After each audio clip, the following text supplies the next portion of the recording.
Ito pala yung araw na kami ay maglo-long drive, pero bago yan, i-flex ko muna itong dadalhin ko sa embassy. Meron ako diyang panitone, then honey, tapos balayan ng honey. Ang dami kasi namin dito sa aming bahay at gusto kong bigyan yung console doon. Yes, kukuha kasi kami ng papers ng Inday sa embassy. Dadaan na lang kami doon bago kami pumunta sa aming pupuntahan. At ito pala yung aking OOTD for this video kahit malamig, nag-dress si Akech.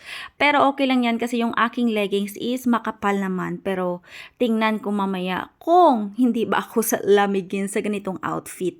At nandito na pala kami sa labas ng Inday. Yung aming tatay is nandoon pa sa bahay kasi meron siyang dadalhin dito sa labas. Yung way plan namin papunta doon sa capital is dito kami dadaan sa village kasi maganda magdaan ba sa village kasi ang daming mga tanawin. And today pala is Mush Nikolai dito sa amin or sineselebrate dito sa Romania. Ito ay celebration ng mga bata pero even mga matatanda is nagbibigayan rin ng regalo. So dalawa yung pagbibigay ng regalo dito, December 25 and also 6. So dahil nga wala akong natanggap na Mush Nikolai sa aking asawa at hindi rin ako nagbigay sa kanya kasi sabi niya sa akin is pupunta kami sa City of Craiova. So yun daw yung kanyang magiging regalo sa amin. Pero bago yan, of course, kuha muna ako dito ng tissue kasi mag-iihi muna kami. Maganda dito sa may highway ba kasi may toilet na siya. So in case talaga na maiihi ka, meron talagang bus stop ba. So nandito na ako sa may toilet and katatapos ko lang mag-ihi. And in fairness dito sa mga toilet nga ginastapan namon, every time na kami ay nagta-travel ba ng mahaba is malinis. O tingnan nyo naman, 'di ba? Kasi mayroon silang tagalinis. Then nandito na pala kami sa my capital. This is the same way lang naman before nang dinaanan namin papunta doon sa my embassy. Pero until now, nagaulan man gyapon. Notice ko lang, every time lang nagalakat kami, nagaulan gid. Nagadulom ang kalibutan, pero hambas ang akon nga bana, swerte daw basta nagaulan.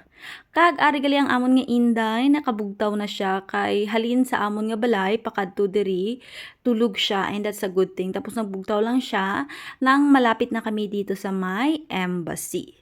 Nakakatuwa talaga itong aking Inday kasi hindi umiiyak kapag kami ay naglo-long travel. Sanay na talaga ito sa biyahe at nandito na pala kami sa isang building. Dapat doon kayo mag-park sa kabila ba na malapit talaga sa may building ng embassy kaso nga lang isarado.